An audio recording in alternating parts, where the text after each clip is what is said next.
Nous sommes le mercredi et c'est l'heure d'un nouveau numéro de votre émission Djena Sport. Vous êtes sur la web radio Djena. Nous abordons plusieurs sujets de l'actualité. Nous parlons de la réforme des districts. Le processus est bien en marche avec justement toutes les préfectures en branle. On évoque ce sujet. Nous parlons du processus relancé, du choix du directeur technique national de la Fédération togolaise de football. Nous traversons les frontières, nous irons en Côte d'Ivoire évoquer également un autre processus, celui bien sûr de l'élection d'un nouveau bureau à la Fédération ivoirienne de football. Comme souvent pour en parler, nous sommes sur le plateau avec des invités, nous sommes avec trois confrères pour éplucher justement ces sujets de l'actualité. Nous sommes avec Eli Atiko de la rédaction de la web radio Djena. Eli, bonjour. Bonjour Latif et bonjour à tous ceux qui nous suivent sur la radio web Djena. Nous sommes très contents d'être là encore un mercredi pour parler de ce qu'on aime, le football, le sport togolais. Edwige Apedo également de la web radio Djena. Edwige, bonjour. Bonjour Latif, bonjour à tous. Edwige a un peu la mine serrée, c'est pas pourquoi, on verra, on va vérifier tout cela quand le débat va démarrer. Et puis également en studio Aristide Kouevidien, je l'appelle souvent Arizona, voilà. Il est du site Afrique Info Sport, c'est bien cela Aristide? Très bien. Bonjour. Bonjour à tous. Rémi Ompati assure la mise en onde de cette émission. Je suis Latif Yorouma. Nous évoquons rapidement les fonds Covid. La clé a été donnée, apparemment la presse oubliée, mais c'est comme c'est une injustice ou bien un oubli qui est en tout cas en train d'être corrigé. Nos informations indiquent que la presse togolaise aura quand même un coup de pouce de la part de la fédération, sinon de la FIFA. Qui veut prendre la parole? Oui, écoutez, je crois que tout le monde essaie d'attendre de voir comment est-ce que ces fonds Covid seront gérés au Togo, parce que au Togo, on sait un peu quand il s'agit de l'argent, comment est-ce que les choses se passent. On parle souvent de l'opacité et avec tout ce qui va avec. Maintenant, quand on se réfère également à la dernière conférence de presse animée par le secrétaire général de la FTF, le docteur Lamadoukou, il n'y avait pas exactement des prix avancés pour les clubs. Et ce qu'on a constaté du coup, c'est que dans tout ce qui a été listé, il n'y avait pas la presse contrairement aux autres pays, au Sénégal, au Mali, au Burkina Faso, au Bénin à côté, où il y a eu la presse qui a été évoquée là-dedans. Donc je crois que si désormais ils ont tenu compte de la presse, c'est tout à fait normal parce que cette presse fait énormément pour le sport au Togo et tout ça c'est bénévolement parce que la presse essaie quand même d'accompagner toutes les fédérations, bien toutes les associations sportives d'une manière ou d'une autre. Et donc je crois que cette presse a également été touchée par la Covid-19 et que les fonds de la FIFA étaient destinés à cela. La preuve, c'est que, par exemple, si je prends Radio Djena, on devait peut-être diffuser les matchs du championnat et peut-être avoir quelques partenaires et autres, mais derrière, il n'y a plus rien. Donc, vous comprenez que nous tous, on a été touchés par cette Covid. Donc, et c'est tout à fait normal que la FTF répare ce que vous avez appelé par injustice. Aristide Kouevidien, vous avez eu l'information? Oui, j'ai eu effectivement l'information. Et moi, je considère ça quand même comme un bonus. Un bonus parce qu'au départ, comme vous l'aviez dit, on était tous à cette conférence de presse où le secrétaire général nous avait dit que, évidemment, la presse, selon les directives de la FIFA, n'était pas, disons, considérée, je vais dire, ou n'était pas dans le plan, n'est-ce pas, de ce financement. Mais quoi qu'on dise, je pense que cela dépend de chaque association membre. C'est-à-dire que chaque association membre est autonome sur la gestion de ces fonds-là et quitte maintenant à cette association de pouvoir justifier de la plus belle des manières auprès de la FIFA. D'ailleurs, quand vous lisez le document, la FIFA a pris quand même le soin de dire dans un paragraphe qu'il s'agit en réalité des fonds qui doivent aider, n'est-ce pas, les associations à peut-être, comment dire, combler les trous, les vides qu'on a constatés. Parce que vous savez, au niveau de certaines fédérations, je prends juste la Fédération togolaise de football qui, en temps normal, devrait organiser par exemple le match des éperviers face à l'Égypte. Et donc, ce match n'a pas eu lieu à cause de la pandémie. Et donc, en termes de conséquences, c'est que cette pandémie a entraîné le fait que la fédération ne puisse pas entrer en possession de ces fonds. Cette conséquence est tout à fait lisible et donc, du coup, on peut évaluer cela, pas avoir la totalité, mais on peut évaluer. Maintenant, au niveau de la presse, est-ce que habituellement, lorsque on a un match de football, qu'est-ce que cela rapporte à la presse? On peut dire... Il vient de l'évoquer. Peut-être que Djena devait avoir aussi un partenaire sur ce match Togo-Égypte. Bien évidemment. Et ce partenaire n'est pas arrivé à cause de la pandémie. Puisque la FTF cède souvent les matchs à des organisateurs. Et les organisateurs, à leur tour, ont des partenariats avec des médias. Et donc, la conséquence directe, c'est que la presse aussi est touchée par cette pandémie. Quand on analyse de cette façon, moi, je pense quand même que c'est dans l'ordre normal des choses que la presse soit oubliée. Maintenant, comme on le dit, il vaut mieux tard que jamais. Eh bien, la FTF avait dit que, évidemment, dans le plan direct, puisqu'on ne considérait pas la presse comme étant, on ne considérait pas la presse comme faisant partie donc des acteurs directs. Mais aujourd'hui, on s'est rattrapé selon cette information qu'on a eue, évidemment, de 6 sur la presse togolaise, la presse sportive, pour être beaucoup plus précis, est considérée en ce qui concerne ce dispatching-là des fonds Covid-19. Des indiscrétions évoquent 2 millions de francs CFA pour chacune des 2 associations que compte le Togo. Edvija Pedo, ça fait 2 millions pour la JST, 2 millions pour la GICIT selon des indiscrétions. En tout cas, il faut commencer quelque part parce qu'aujourd'hui, on a dénoncé le fait que la fédération publie le dispatching, même pas la liste de ce qu'elle devait faire des fonds Covid FIFA. Et on n'a pas vu le nom des médias, surtout des journalistes sportifs dans le lot. Aujourd'hui, la fédération se rattrape en décidant d'octroyer un montant aux 2 associations des journalistes sportifs du Togo. Je pense que c'est une bonne chose. Maintenant, parlant du montant, c'est à la fédération d'expliquer pourquoi c'est ce montant qui a été accordé aux 2 associations. Aristide l'a dit tout à l'heure, nous, on ne considère pas ça comme, un appui, mais c'est un bonus parce que si vous voyez déjà le montant, quand on prend le nombre de journalistes sportifs qui sont membres des différentes associations, je ne sais pas vraiment ce que les associations feront avec ce montant. Parce qu'on est en période de crise sanitaire, il faut accompagner les membres. Déjà, c'est déjà bon comme bonus. Et on ne va pas trop tirer là-dessus. Je pense qu'on a demandé à ce que nous, journalistes, nous soyons considérés dans la gestion de ces fonds Covid-19 de la FIFA au Togo. C'est le cas et on dit merci, on va dire, à la fédération si ça se faisait, parce que pour l'instant, c'est selon les indiscrétions, selon des sources sûres. Moi, j'attends toujours l'officialisation. Voilà. C'est toujours ça qui confirme que vraiment la fédération... Oui, écoutez, le Togo, où il y a la fédération, est la seule pour l'instant à ne toujours pas véritablement accompagner la clé de répartition des chiffres précis, parce que toutes les répartitions qui ont été publiées, en tout cas rendues publiques, sont accompagnées par justement des chiffres au niveau du Niger. Les médias s'en sortent avec 8 millions, 5 pour la télévision nationale et puis 3 pour l'association nationale. Au Mali, ça fait 5 millions. Au Burkina, ça fait 5 millions également, ainsi de suite.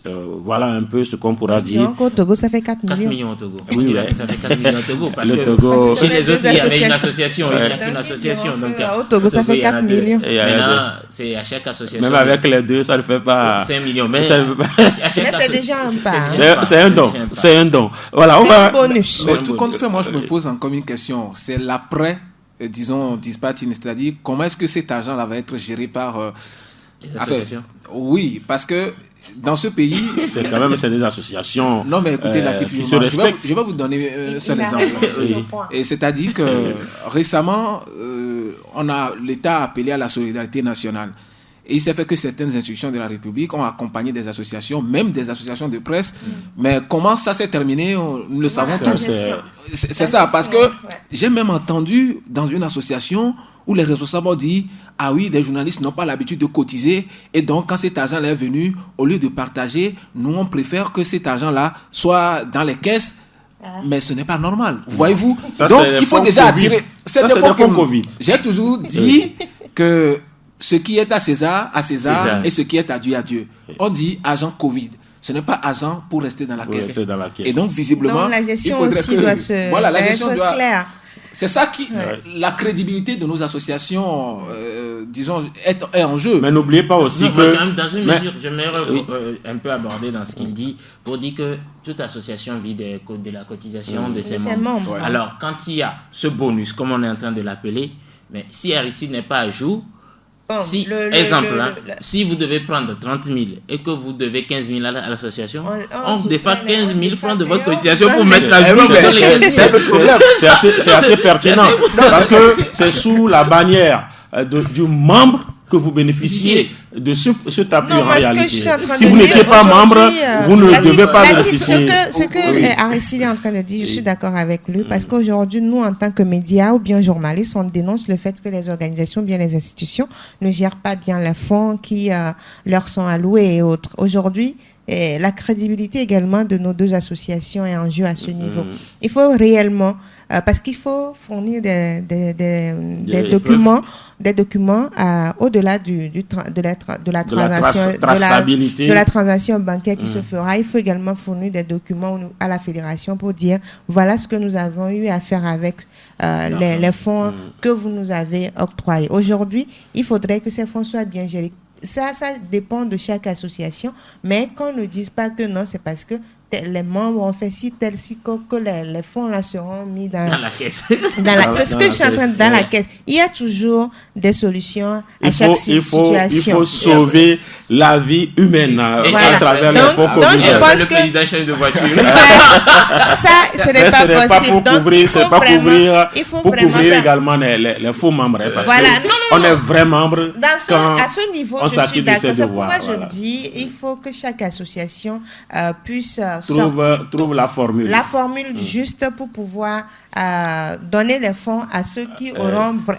il faut remettre à César. Et on ne doit pas, comme Aristide l'a dit, il y a eu des aides et autres, on dit non, ça rentre dans la caisse parce que non.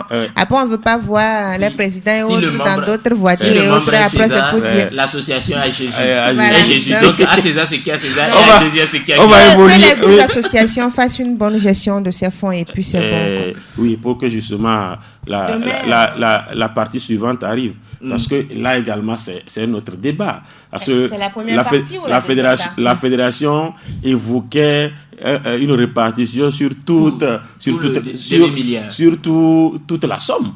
Alors que les autres pays l'ont fait par rapport à la première partie. C'est également la nouveauté ou bien peut-être les disparités entre la façon de procéder. La fédération parlait de toute la somme que la FIFA devrait allouer à la FTF, alors que les autres associations ont fait, par exemple, le Burkina a finalement utilisé pratiquement 90 millions. 210 millions.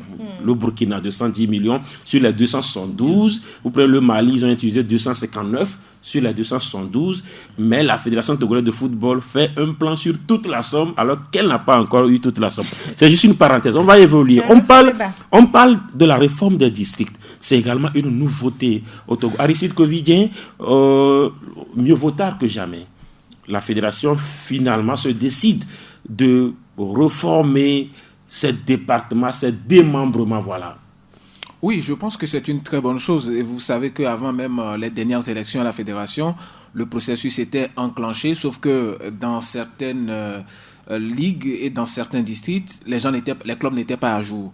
Et donc, ce qui a freiné un tout petit peu ce processus, parce que les acteurs qui se sont retrouvés ont pris, disons, la décision de pouvoir régler un certain nombre de problèmes à la base avant de pouvoir enclencher ce processus. C'est vrai que ça a entraîné une certaine manifestation de désapprobation de la part de ceux qui pensaient véritablement être candidats lors de ces élections et pensaient avoir le soutien, n'est-ce pas, donc de ces ligues-là. Ouais.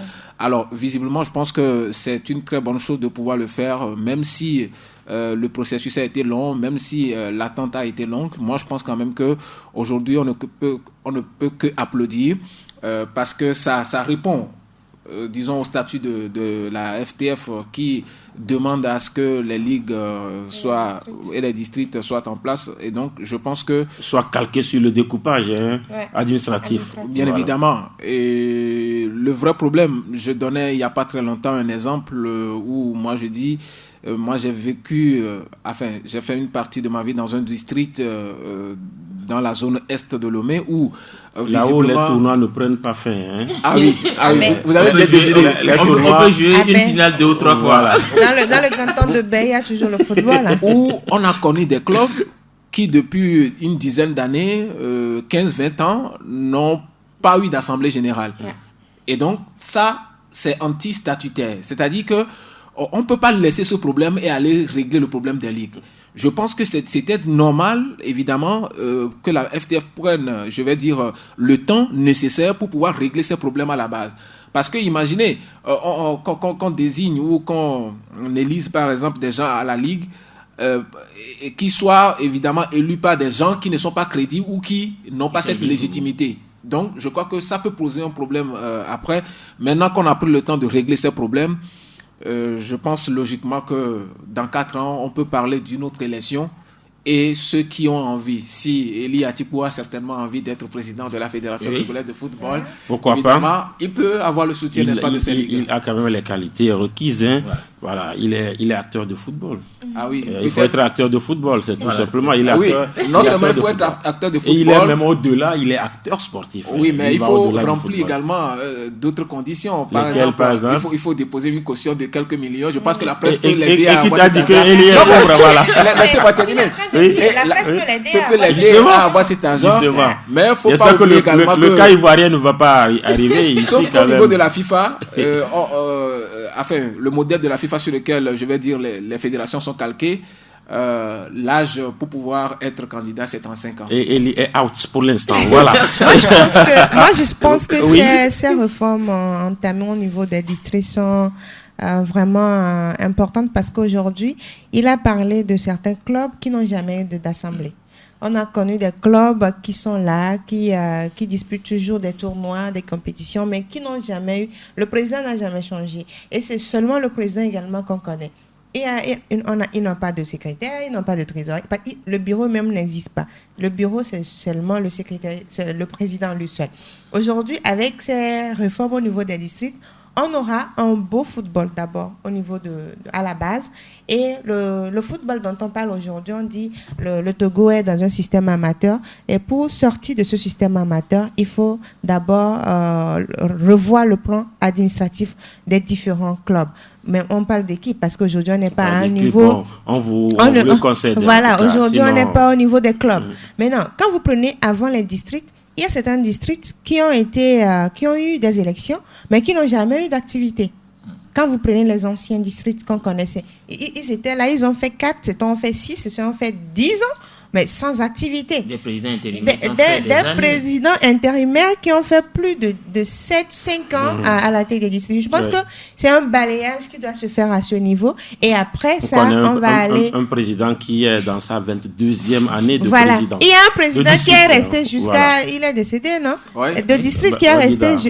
Non, je parle de Bain. Je parle de Bain, Difakota. Là où il y a toujours une demi-finale qui se joue plusieurs fois avant la finale. Juste à cause des tickets d'entrée. Vous parlez du district numéro 3. Je parle du district numéro 3 de Difakota. Le président était là durant des années. Il est décédé avant qu'on échange le bureau. Vous voyez, je pense qu'aujourd'hui, avec ces réformes, il y aura ce balayage-là. On va laver tout, quoi. Parce que le linge, là, il est vraiment sale. Donc, il était important. Et c'est le moment également, parce que la fédération également a traîné sur ces réformes. Mais aujourd'hui, comme il y aura les élections, après, on verra au niveau des ligues, des clubs ce qui va se faire avant d'aller aux ligues. On va parler justement des critères. Apparemment, lorsque vous scrutez les critères, on dirait que la rigueur est plus appliquée au niveau de cette élection que même au niveau de la fédération. Il y a on parle d'un bureau ou bien des listes sur lesquelles il faut avoir un certain nombre de qualités avant justement que la liste ne soit validée. Écoutez, je vais rejoindre Aristide Covidien en disant qu'il faut commencer par la base. Parce que si on n'a pas une base solide, alors qu'on veut mettre une dalle assez forte en haut, ça va s'écrouler. La preuve, c'est que depuis des années où on n'a pas véritablement cette base solide au niveau des districts et des ligues, nous avons vu tout ce que nous avons connu à la fédération elle-même. Parce que ce sont des personnes illégaux qui viennent voter. Et donc, l'illégalité commence depuis les clubs jusqu'à la Fédération togolaise de football. La preuve aujourd'hui, c'est que même l'élection du 20 janvier derrière, il y a quelqu'un qui dit que c'est illégal, que les choses ne sont pas bien passées, tout simplement parce qu'il n'y avait pas une base assez solide. Et donc, il faut reconstruire ce football à partir de la base, à partir des districts. Et ces districts-là doivent reformer normalement les clubs.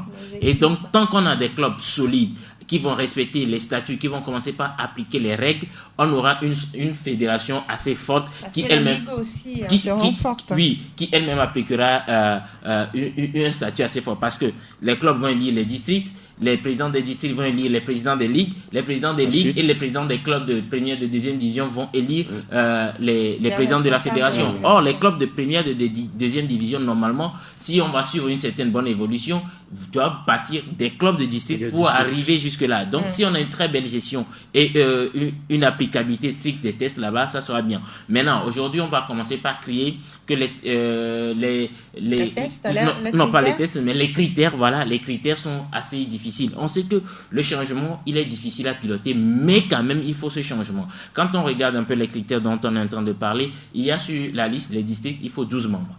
Et il faut que le président soit là, le président soit issu d'un club bien connu, qu'il ait un parrainage de clubs de son district, puisque les districts désormais, ça fait les préfectures du pays. Et donc, il faut que le président arrive à obtenir le parrainage de 2 clubs. Il faut des vice-présidents, 2 vice-présidents. Il faut sur la liste qu'on nous dise il y a un arbitre retraité.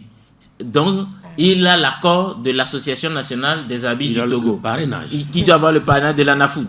Il y a les kinés, qui doit avoir le parrainage d'un bon cabinet reconnu dans le football.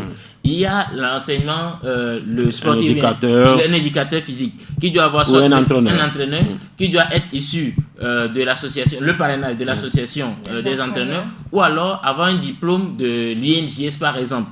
Il doit avoir 2 femmes, au moins ça, on passe à 2 femmes. C'est déjà un pas. Avant, c'est une femme, mais là, bon, peut-être... Mais là également, on dit, même avec une femme, ça peut passer. Selon, et maintenant, après, il faut compléter la liste. Donc, je crois que, quoi qu'on dise, ça serait difficile, mais la question qu'on se posait, que je me posais véritablement, c'est qu'il fallait avoir ces structures-là, parce qu'on risquait d'avoir des clubs fictifs créés très vite, parce qu'il y a élection. On sait comment ça se passe au Togo. Mais il y a des garde-fous. Ils ont parlé des équipes qui ont pris part au championnat intra-ligue 2018-2019. De la Coupe du Togo. Et c'est tout à fait normal, parce que il faut, pour être acteur du football, c'est qu'il faut participer aux compétitions. Et donc, c'était la compétition organisée par la fédération qui pouvait englober tous les clubs du Togo sans distinction. La Coupe du Togo prenait les clubs affiliés au district, aux ligues, où que vous soyez, vous pouviez jouer. La preuve, c'est qu'on a eu un club d'Agbandi quelque part qui a joué cette Coupe du Togo et ainsi de suite. Donc, même on a eu Afa à Blogame qui a joué cette Coupe du Togo. Aristide, il y a quand même des soucis lorsque vous écoutez les uns et les autres. Par exemple, au niveau d'Agouenivé, la JCA n'est pas prise en compte par justement le corps électoral parce que cette équipe-là joue désormais en 2e division. Mais lorsque vous scrutez un peu le corps électoral au niveau de Tchaoudjo, par exemple, il y a Unisport, c'est Massi, et Tchaoudjo Athletic Club qui font partie du corps électoral. Comment ça peut s'expliquer? C'est où chaque ligue a l'autonomie de gérer sa façon de mener le processus. Non, je pense que vous avez si bien fait de poser d'ailleurs cette question parce que ça taraudait l'esprit de plus d'un. Depuis un moment, les gens se demandaient si ce n'était pas fait oui, mais il faut quand même se référer dans un processus électoral au code électoral et au statut. Alors, la question est de savoir aujourd'hui... Standard ou... comment on dit? Non, d'abord, les statuts de la Fédération togolaise de football. Oui. C'est lorsque il y a des problèmes ou des cas que les statuts ne sont pas en mesure de résoudre qu'il faut maintenant se référer au statut standard de la FIFA. Maintenant, dans le cas d'espèce, vous n'allez pas peut-être oublier que... Mais c'est comme chaque ligue ou bien chaque district a aussi ses statuts. Oui.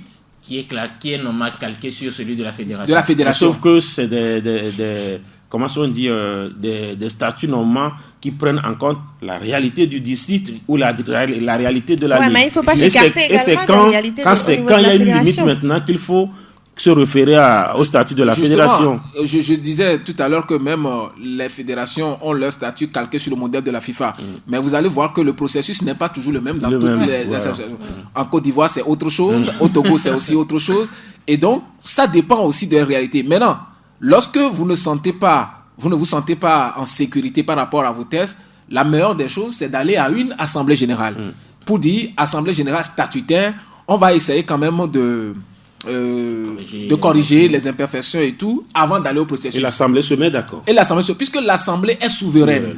D'ailleurs, vous allez voir qu'au niveau de la fédération, avant même les dernières élections, il a fallu que les uns et les autres se retrouvent à Santa Maria pour peaufiner justement le test en tenant compte des réalités. Je crois que c'est ce qui devrait se faire.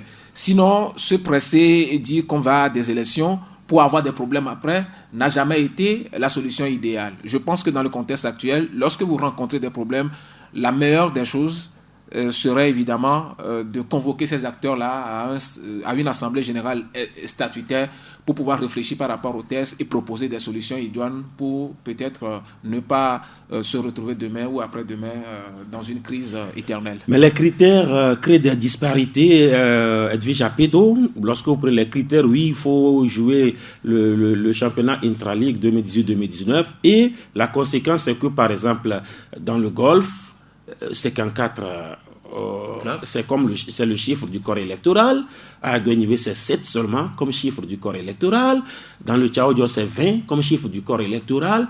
Parce que justement, il y a un critère standard qui dit qu'il faut avoir participé au championnat intra-ligue 2018-2019. Et là, ce n'est pas un souci là, à ce niveau. Je pense que c'est un problème à ce niveau.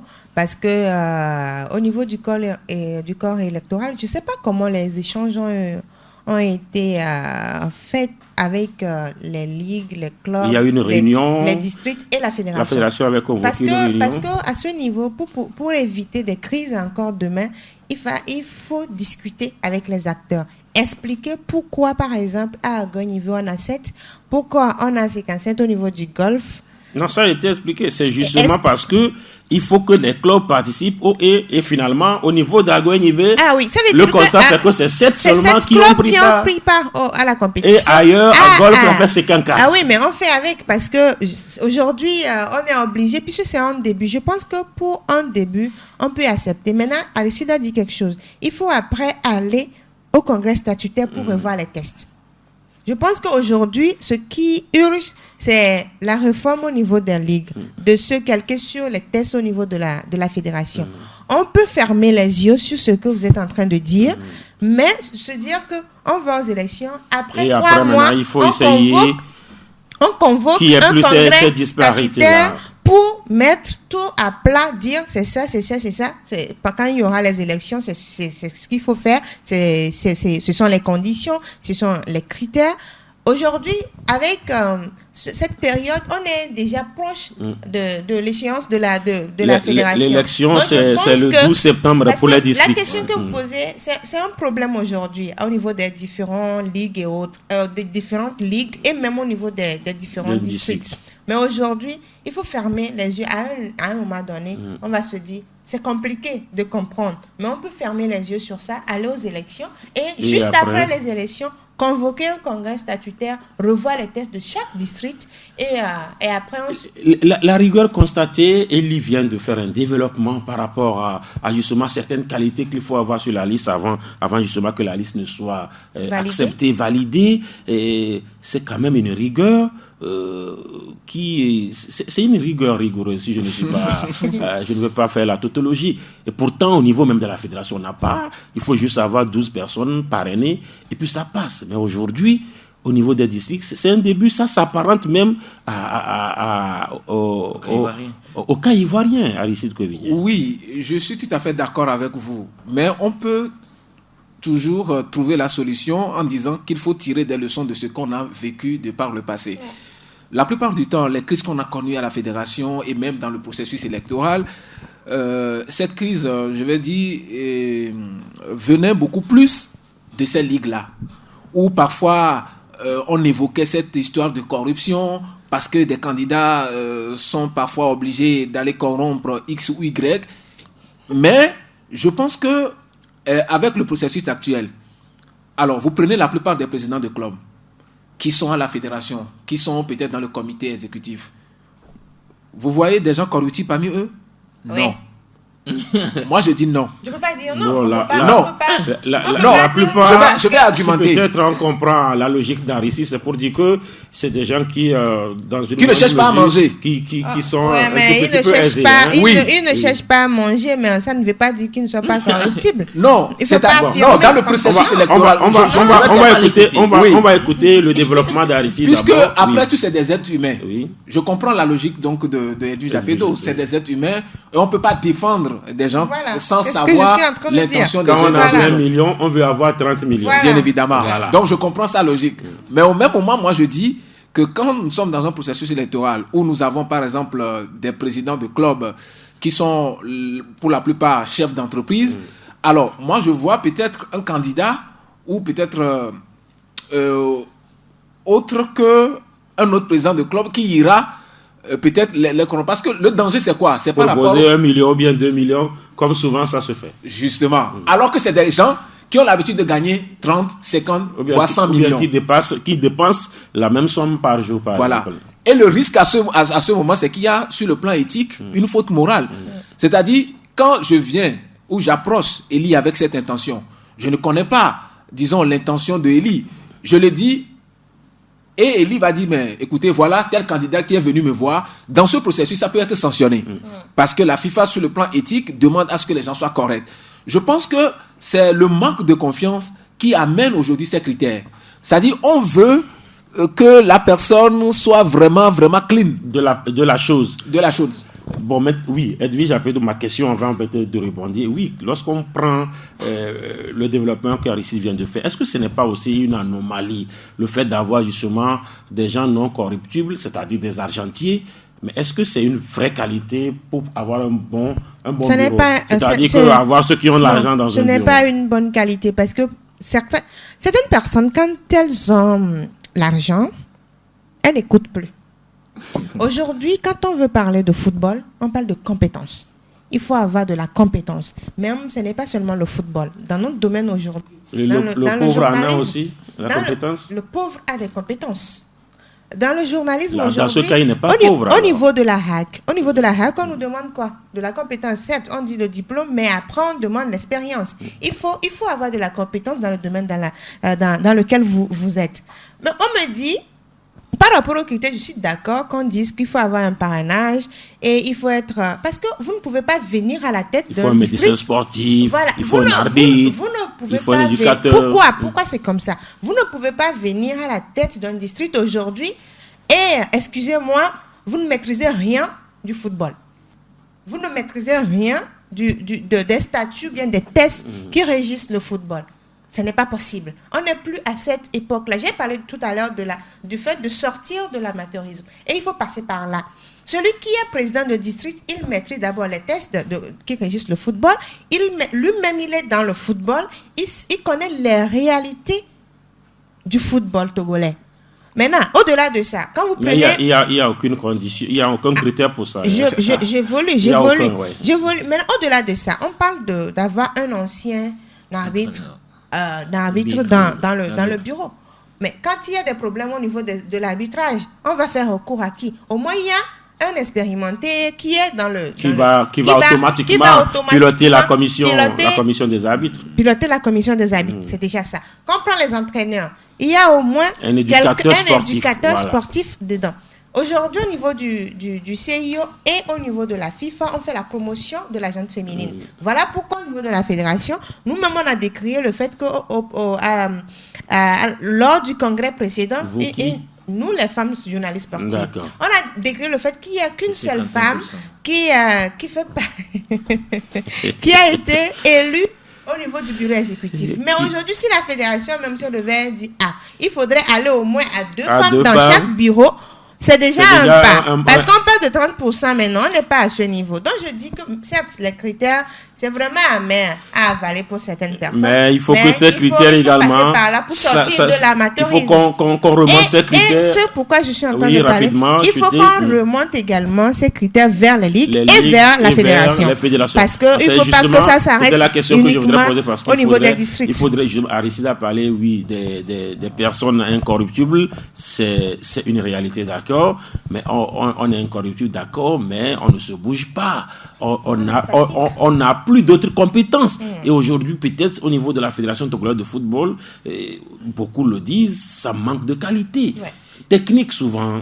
Justement, c'est ça le problème. Quand on regarde véritablement les critères qui ont été imposés au niveau des districts, je pense qu'il faut regarder avec plus de recul. Même jusqu'au niveau de la FIFA, même de la CAF. Lorsqu'on veut tenir une compétition comme la CAN, comme la CAF, on demande l'avis des médecins. Ouais. Dans quelles conditions? Quand on a mis aujourd'hui le break cool, c'est-à-dire prendre un temps à la 30e minute, aller boire de l'eau parce qu'il fait chaud, ce sont les médecins qui avaient préconisé ça parce qu'il faut régénérer les organismes, ne pas blesser les gens. Et quand on vient au niveau des districts, quand je vais prendre d'abord l'arbitre retraité qui se trouve là, n'oublions pas que même les soukras normalement de la NAFOOT doivent être reconsidérés parce que les soukras étaient calqués parfois sur les districts. C'était sur les districts. Et donc, il faudrait reconsidérer ça. Et donc, il faut reformer les arbitres, les jeunes arbitres qui viennent du district. Et là, c'est le rôle de l'ancien arbitre dans ce bureau du district de leur dire, voilà, c'est lui qui doit proposer des projets. Voilà le projet pour former les arbitres. Le médecin qui se trouve dans le district. Les districts doivent organiser les compétitions. Quel est le dispositif médical qu'il faut mettre autour de ça? L'éducateur physique. Est-ce que pour les enfants de 17 ans, est-il nécessaire de jouer à 13h45 minutes? C'est les questions qu'il faut se poser. Maintenant, s'il faut lancer une compétition en mars, par exemple. Et tout ça. Donc, ce sont des compétences nécessaires pour que le football soit structuré très bien au niveau de la base. Et comme je le disais, une base solide forcément entraîne une pyramide solide. Ça doit se répéter. Les mêmes critères assez exigeants doivent se retrouver maintenant au niveau des ligues et au niveau de la fédération. Parce que quand on prend aujourd'hui notre fédération, Aristide a évoqué le problème d'argentier. Nous tous, on est d'accord parce que le plus souvent, c'est que on cherche à soulever. Et ça fait qu'il n'y a pas trop de problèmes d'argent au niveau de la fédération. Mais il y a des problèmes parce que dans les décisions, chacun, parce que la personne se dit, je pèse, celui-ci dit, je pèse que celui-ci. Non, on parle de problème d'argent. C'est-à-dire qu'on parle de problème d'argent. Mais s'il n'y a pas de problème, il faut des prêts à la banque, non? Quand vous prenez surtout depuis 2006 jusqu'à Amélie Gabriel, souvent, c'est quoi la guerre? C'est lié au fond de la FIFA. Chacun veut prendre sa part dedans. Certains même ont signé des engagements de dette là-dedans.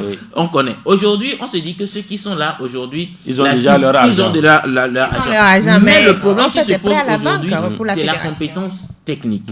La plupart sont des présidents de clubs. Et nous connaissons dans le temps nos présidents de clubs qui n'ont aucune maîtrise des tests de leur club. La plupart de ce rôle est joué par les secrétaires généraux ou bien l'appui de certains. Et aujourd'hui, les collaborateurs. Aujourd'hui, ça se ressent parfois sur certaines décisions de la Fédération togolaise de football où véritablement on ne sait pas comment conduire ça, quelles sont les décisions idoines à prendre. Même parfois, même au niveau de la FIFA, il y a les tests. Mais du fait qu'on a des gens qui sont roués en la matière, on contourne ces tests en vous prouvant que le test là ne dit pas ça. Il est bon, alors que il n'est pas bon. Rapidement, parce qu'on doit évoluer rapidement. Je pense qu'il y a également un autre aspect qu'il faut aborder. C'est la question des membres et aussi de l'administration. Parce que moi, je dis, aucun test n'interdit à ce que, évidemment, un bailleur de fonds ou quelqu'un qui a de l'argent soit membre d'un comité exécutif. Maintenant, le vrai problème ou le vrai travail doit se faire par l'administration. C'est le rôle de l'administration. C'est pour ça, ailleurs, il y a ce qu'on appelle le directeur exécutif. Lui, il est là pour exécuter. Maintenant, justement, c'est un peu comme au niveau des ministères. Le ministre peut ne pas être un technicien. C'est un politique. Mais il faut une équipe. Il faut une équipe. Et c'est des technocrates, des techniciens qui sont là à travailler. De la même façon, dans nos clubs, ça peut être la même chose. Parce que le technocrate peut ne pas avoir de l'argent. Le technicien peut ne pas avoir de l'argent. Or, le club a effectivement besoin d'argent. Et l'idée, enfin, la meilleure idée qui était en train de proposer aux gens, c'est d'aller vers ce qu'on appelle des clubs entreprises. Parce que là, vous êtes entreprise, vous êtes tous actionnaires. Cela peut être géré comme une entreprise. Et là, forcément, ça résout un tout petit peu ce problème-là. Pour retrouver une seule personne comme le mécène qui accompagne toutes les actions. Et du jour au lendemain, lorsqu'il décide, par exemple, de ne plus sortir de l'argent, le club tombe. Puisque d'ailleurs, les statuts de la FIFA ont été proposés en tenant compte de ces histoires-là, en 2007 par Jérôme Vark et Joseph Blatter. Ces statuts qui sont rentrés en vigueur en 2011. Et donc, je crois que c'est des tests qui ont des histoires. Aristide Kouvidien, Eli Atikpo, Edwige Apedo, voilà donc l'équipe du plateau. Et également, je suis Latif Yorouma avec Rémi Humpati qui est à la mise en onde. Nous allons poursuivre avec l'autre sujet. Nous parlons du directeur technique national. Le processus est bien là, Edwige Apedo. On parle de 5 autres noms, je crois bien. Abaloto Esso, Bawabako, Nyeni Sebabi, Charles Tokble, Tchanili Tchakala. Voilà, on parle d'une interview. C'est une shortlist ou c'est quoi finalement, Edwige Apedo? Au niveau de la Fédération togolaise de football, la dernière fois à la conférence de presse, on nous a dit dans quelques jours, vous aurez le nom. Et ça fait déjà... C'était le 6, nous sommes le 19 aujourd'hui. Ça fait déjà 2 semaines, je pense. Ça fait pratiquement 2 semaines. Pratiquement 2 semaines. Je ne sais. Le docteur Lamadokou aurait pu dire dans quelques semaines, vous aurez le nom. Et il a dit dans quelques jours seulement. Et c'est 365 jours. Ouais. Et combien de semaines? 52 semaines. Non, parce que quand vous savez, aujourd'hui on parle de compétences au niveau de nos institutions. Oui. Quand vous déclarez quelque chose, ça veut dire que vous êtes sûr de ce que vous êtes en train de déclarer. Et il a eu à le dire il a répondu à la question que c'est pour bientôt. C'est une question de quelques jours, d'être patient. Parce qu'on a eu à poser des questions. Est-ce que le processus a été repris ou bien le processus est à quel niveau? On nous dit non, l'ancien processus n'a pas été annulé. Donc, c'est le processus qui a été enclenché là, qui est en cours. C'est-à-dire que quand il y avait eu déjà les interviews à ce niveau, jusqu'à les résultats sont sortis, si je me souviens très bien. On parlait, lui, d'un résultat qui est sorti et que la presse a d'ailleurs. Oui, parce que c'était une fuite. Et que Jenna a d'ailleurs également. Non, c'était une fuite. C'était une fuite parce que... Avec une signature du colonel. Voilà, c'était envoyé au ministère. Et la décharge également a été faite au niveau du ministère. Les résultats étaient envoyés au ministère, mais il y a eu des fuites à ce niveau-là. Et voilà pourquoi le processus a été suspendu. Parce qu'il y a eu des fuites. Maintenant... Donc la fuite a suspendu le processus. C'est juste après la fuite là on n'a plus le nom du directeur technique. Parce que si aujourd'hui on nous avait donné le nom du directeur technique, on va dire, même s'il y avait eu des fuites, ils ont continué. Mais jusqu'à ce que, c'est la dernière fois, on nous dit non, que le processus qu'on aura dans quelques jours, c'est une question de quoi, de jours. Mais aujourd'hui, avec ça, on nous dit encore des interviews. Après... on ne sait pas ce que ça va donner. Il y a une commission qui travaille encore là-dessus. Après des jours, on attend toujours, on ne sait pas quand ça va. Mais il y a quelque chose qui m'étonne dans cette liste, c'est que Tokble, il n'était pas dans la liste, je pense bien. Dans l'autre liste qui a fuité. Vous pensez où c'est ça? Parce que dans l'autre liste qui a fuité, il n'était pas dedans. Dans la liste qui a fuité, il y avait, si vous voulez peut-être qu'on vous rafraîchisse la mémoire, les résultats de la liste qui a fuité, il y avait 3 noms. Il y avait Tchanili Tchakala, il y avait Nyeni Sebabi, et puis il y avait Kodjo Afia de Nigba. Voilà. Sauf que, voilà, Kodjo n'est même plus sur cette... Maintenant dans la shortlist que vous venez de donner, on retrouve d'autres noms. C'est une liste que j'ai donnée. Je ne sais pas si elle est short, cette liste-là. Voilà pourquoi je dis que vous venez de donner. Parce que vous n'avez pas donné, etc. Des short noms. Vous avez donné des short noms. Vous n'avez pas dit, etc. Voilà.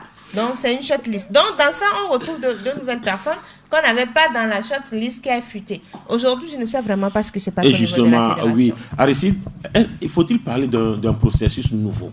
Parce que là, la shortlist qui a été suspendue, bloquée, ou comment interceptée, fuitée, il y avait 3 noms. Maintenant, ça fait 5 noms. Comment ça s'explique? Ce n'est pas un processus nouveau, à mon avis. Je pense que c'est toujours le même processus parce que, évidemment, il n'y avait pas eu d'interview. Et vous vous rappelez, sur une radio, le coach Sebabi Nyeni s'est plaint. En sa qualité de président de l'association des entraîneurs, il a dit qu'il était candidat mais lui, il attendait bonnement qu'on On l'appelle pour l'interview. Et pour, que jusqu'à pour défendre son dossier. Et que jusqu'à l'instant T, il n'a reçu aucune notification comme quoi le processus est arrêté ou peut-être il n'aura plus d'interview. Je pense que du côté même de la Fédération togolaise de football, ça a été forcément la même information. Mais quand moi j'analyse et je fais le recoupement, je pense qu'il y a eu la mauvaise foi quelque part. Quelque part en ce sens que moi, quand le document était sur les réseaux sociaux, j'avais réagi et j'ai dit que ce n'était pas normal et que c'était fait dans le but peut-être d'anéantir, je vais dire, un certain nombre de personnes ou du moins... celui qui a été choisi. Non, pas forcément celui qui a été choisi, parce que le cachet qui était sur le document, c'était un cachet du ministère des Sports. Ouais. Et c'était l'accusé de réception. L'accusé de réception. Le cachet des charges. Alors, comment se fait-il qu'un document qui... urgent, confidentiel, et qui a ce cachet de décharge puisse se retrouver sur les réseaux sociaux. Ça veut dire qu'on doit aller au niveau du ministère pour aller fouiller. Et au même moment, quand on analyse, je vois que des gens ont su anticiper la chose. C'est-à-dire, entre-temps, les gens ont su que, mais évidemment, si on ne le fait pas de cette façon, pour que les gens sachent que c'est telle personne qui a été choisie, demain ou après-demain, lorsqu'on va annoncer un autre candidat, on va dire que telle personne n'a jamais été choisie. C'est-à-dire, ceux qui l'ont fait, ils l'ont fait pour protéger celui qui a été choisi. Or, non, je ne dirais pas. Or, en réalité... C'est une analyse qu'il a en train de faire. C'est une analyse que je suis en train de faire. Or, quand vous lisez bien le document ne dit pas que Tchanlé Tchakala est... On a dû donner les notes. Oui, est, disons, le nouveau directeur technique national. Le document dit... Le processus en cours. Et voilà les résultats. Mais quand on dit les résultats, ça signifie que il y a aboutissement. Oui, mais quand vous lisez bien le document, le dernier paragraphe disait effectivement que, c'est-à-dire jusqu'à l'instant T, à l'étape où on se trouvait pour le processus, voilà parmi les trois celui qui est venu en tête et tout ça. Mais il faut savoir. Et justement, si on se met d'accord sur ce point, alors, les trois noms. Sur la liste futée, il y avait Kodjo, il y avait Nyeni et puis il y avait Tchakala. Sauf que Kodjo Afiadinigba n'est plus sur la liste actuelle. C'est la grande anomalie. Oui, moi je ne peux pas considérer ça comme une anomalie du moment où une note officielle n'a pas été, je vais dire... Celle qui a fuité n'est pas officielle? Non, en fait, c'est un échange de courrier entre deux personnalités. Avec des cachets administratifs. Non mais... Combien de cachets? Le cachet de la fédération et celui du ministère. Pas le cachet du ministre, mais le cachet de décharge. Je dis du ministère. Non. Ministère des Sports. Du ministère. Non, mais je n'ai pas dit du ministre, je dis du ministère. Oui. Ce sont le jardinier du ministre et du ministère fait partie du ministère. Oui, mais c'est un saut qui n'a pas de sens. Regardez par exemple, si je veux organiser une manifestation, enfin, le match Togo, je dis, je veux la TVT, je veux écrire au ministère. C'est le même cachet qu'on met sur le document pour justement... Et ce cachet n'a pas de sens? Non, mais... C'est ce cachet qui dit que... Ce cachet dit que le document là est pris pour le ministre. C'est-à-dire que c'est pris pour le ministre. Oui, je ne le fais pas. Jamais le ministère ne pourra dire qu'ils n'ont pas reçu de courrier. Parce que il y a votre cachet qui atteste que vous l'avez déchargé. C'est-à-dire quand on amène... C'est ça aussi le bémol. Parce que rien de plus que le ministre a reçu. Oui, par exemple, au début, vous avez commencé par dire il y a le cachet et qu'il faut aller vérifier au niveau du ministère. Moi, je vous retourne, pourquoi ne pas vérifier au niveau de celui qui a apporté le courrier et à qui on a donné la décharge. Si j'apporte aujourd'hui un courrier au ministère de la Sécurité, et que ce courrier, normal, on met le cachet des charges, en principe, c'est à mon niveau. Si ça fuite, c'est à mon niveau parce que c'est moi qui prends la décharge. Ce n'est pas l'original qui est sorti. Ce n'est pas l'assistante qui garde la décharge. C'est moi. Vérifions qui est-ce qu'on a envoyé donner ce courrier. Voilà. Et justement, à ce niveau, vous avez choisi soit on veut protéger celui qui était le premier, Tchakala, soit on veut nuire à Tchakala. Et aujourd'hui, on est dans les deux cas. D'un côté, tout le monde se disait, dans la première note, c'est Tchakala qui arrive en premier et ça doit être Tchakala. Quelque part, certains ont dit non, Tchakala ne peut pas l'être, il faudrait faire ça. nous tous on sait ce qui s'est passé en coulisses. Et on est dans les deux cas. Aujourd'hui, Tchakala peut se prévaloir peut-être de ce courrier pour dire c'est moi qu'on avait choisi et vous relancez un autre courrier. Voilà, enfin, sous quelles conditions? Mais parce que le courrier n'est pas adressé à Tchakala. Mais il a eu quand même. Ça a fuité. Ça a fuité. Ça a porté le sceau du président de la fédération. Oui, Edwige, on va écouter Edwige. Moi, Aristide, je ne veux pas attaquer votre position, c'est votre position, mais je suis vraiment désolée parce que on ne peut pas envoyer un courrier à un ministère et tout courrier passe par un secrétariat. Et c'est au secrétariat qu'on donne le cachet. Quand vous envoyez aujourd'hui un courrier à Diena Media, le courrier passe par le secrétariat, on vous donne la décharge. Et ça veut dire que c'est la décharge qui prouve que le courrier est arrivé à Diena. La décharge ne reste pas au niveau de la société. La décharge reste avec celui qui a envoyé le courrier. S'il y a eu fuite, ça veut dire que c'est celui qui a été envoyé ou bien celui qui a envoyé le courrier qui a fait fuiter la décharge sur les réseaux sociaux. Excusez-moi. Mais si c'est l'original qui était sur les réseaux sociaux, je dirais, c'est au ministère des Sports que la fuite est sortie. Parce que c'est l'original. C'est la décharge. Ici, c'est la décharge. Maintenant, quand vous parlez du fait que le cachet ne fait pas foi, mais excusez-moi, non, on ne va pas dire du n'importe quoi à ceux qui nous écoutent. Le cachet, c'est le cachet du ministère des Sports. C'est le cachet du ministère des Sports. Rien ne prouve. Ce cachet qui est sur le document, c'est un cachet décharge. Oui. Rien ne prouve que le ministre... Cachet décharge du ministère. Je n'ai pas dit ça. D'ailleurs, quand vous regardez par exemple le document, Edwige, attendez, quand vous regardez par exemple le document, c'est parce que ça fait longtemps que ce document a circulé, les gens n'ont plus peut-être en mémoire ce qui est sur le document. Ce document, tel que présenté sur les réseaux sociaux, ne pouvait pas venir de celui qui est parti déposer le document. C'est un document original. Si je vous comprends, la Fédération togolaise de football vous a fait comprendre par le biais d'un canal qu'elle n'a jamais envoyé un courrier au ministère, ou le ministère vous a fait comprendre par le biais d'un canal qu'il n'a jamais reçu un courrier de la Fédération. J'ai dit tout à l'heure que j'ai fait mes recoupements. Et oui, maintenant, oui, la fédération peut donner une version. Oui. Mais on ne va pas prendre la version de la fédération comme parole d'évangile. La fédération qui a envoyé le courrier n'a jamais dit qu'elle n'a jamais envoyé le courrier. Mais quand est-ce que la fédération vous a dit qu'elle n'a jamais envoyé de courrier? Mais est-ce que vous avez eu une information de démenti de la fédération? Vous l'avez eu? Non, mais puisque moi je le dis, moi, les investigations que moi j'ai faites me donnent quand même cette latitude-là de dire... Qu'il n'y a jamais eu un courrier, c'est ça? Non, pas qu'il n'y a jamais eu un courrier. Oui, mais le courrier est signé par Akpovi, le colonel. Vous avez raison. C'est un courrier, effectivement, qui vient de la Fédération togolaise de football.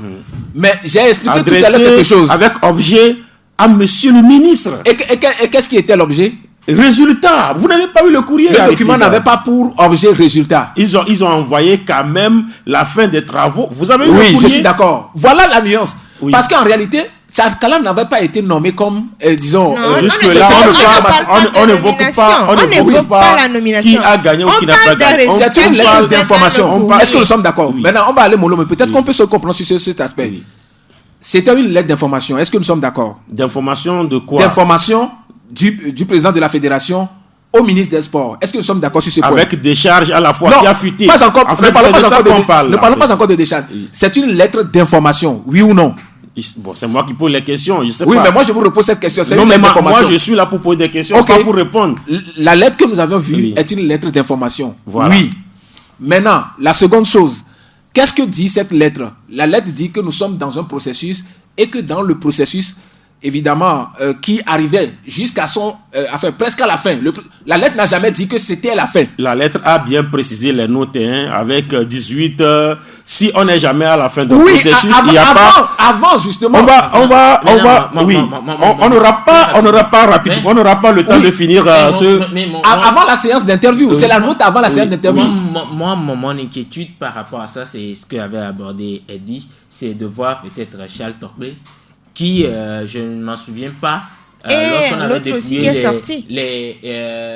les appels d'offres, je n'avais pas souvenance de nom de Torplé. Charles Torplé nouveau, et puis Kodjo qui a disparu. C'est les anomalies. Les anomalies. Vous savez quand même qu'il y a un jury. Les anomalies. Oui, il y a un jury. Le dépôt de candidature, là, il n'y avait pas le dossier de Charles Torplé dedans. On n'a pas relancé un nouveau. L'ancien Mais ça veut n'avait dire qu'on pas a pu faire. relancé. Ça veut dire qu'on a L'ancien relancé n'a un pas pu nouveau. faire, Et les il n'y a gens pas eu déposaient un des nouveau. dossiers. Donc on doit repartir avec les mêmes personnes. Si on veut, on repart avec les mêmes dossiers au départ. Pour, D'où vient Charles Tocqueville? C'est toute la question qu'aujourd'hui, moi, je me pose.